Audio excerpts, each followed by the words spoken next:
Ito, pakita ko sa'yo yung teddy bear ko. Ito. Ito, si Nemo. Diba nakikita ko na yan? Oo, alam ko, fish to. Tingnan mo. Yung nanonood ko, nakita ko, yung sa cartoon, si Nina, Mimo, nakita ko kasi. Kaya nung dati, papipili ako sa SM para may kampulto.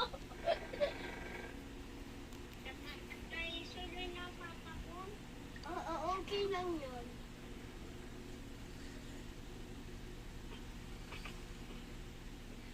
Sino yung best friend mo sa school? Kaya batin tayo na pa. O sige, patayin mo na yan.